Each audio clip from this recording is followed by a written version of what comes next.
We've heard warnings that tech mega caps are fully priced and there are fears of an AI bubble. But our guest says tech isn't overvalued, it's just misunderstood. We're joined by Eric Jackson, founder and president of EMJ Capital. Eric, always great to see you. Thanks very much indeed. What do you think is the big misconception about tech right now? Hey Andy, I think the biggest thing is the elongated S-curve that's taking place with AI investment right now.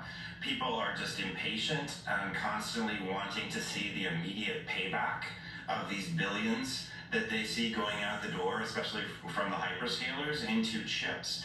And the truth is that it's just, nothing's wrong. It's just taking longer from the time you buy the chips and you put them in the data centers for the enterprise customers to actually build the applications, to map onto their data sources in their own enterprises, and to show the payoff. So, take a name like Palantir. I mean, they typically get raked over the coals for being overly expensive on a forward price to sales basis. I think people are ignoring the fact of the contract growth that they have under contract, and how quickly those enterprise accounts are growing.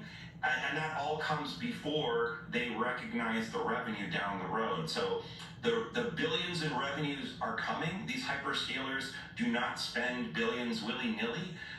And I think that's what the bubbleistas are missing. When you refer to an S-curve, what's that, Eric?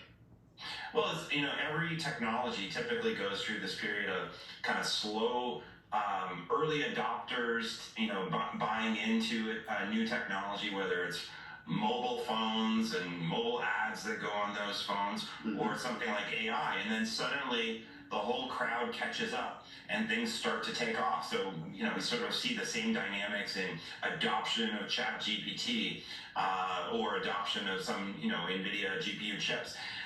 And so the question is, from a revenue perspective, how quickly are we going to see the ramp up in revenue? It's coming. We're just still at the very early stages where the ski slope is just, tacking up. But don't, make no mistake, the black diamond steep curve is coming. And you do say the big prominent AI names may be fully valued, but the supporting players, such as the electricity generators, there's plenty of opportunities there. Well, no, I would even point to an NVIDIA. I mean, they've been in the spotlight, with Michael Burry taking shots at them recently. If you look at their historical kind of forward price earnings multiple, it's actually below the mean of where it's traded over these last 5 years. And so even a name like that, I think, is sort of undervalued and still underappreciated. I think the market is just can't wrap its head around the sheer magnitude of these quarterly numbers that they're posting, that they just can't imagine that there's another gear for them to shift into, and start accelerating even more, because it's unprecedented for a company. So a name like that, though, I think is still cheap, on a relative basis to where it's traded in the past. And a Palantir, even though this, people can't believe these price to sales numbers, again, it's like a slow moving curve, and suddenly these enterprise customers that they continue to bank are going to continue to grow.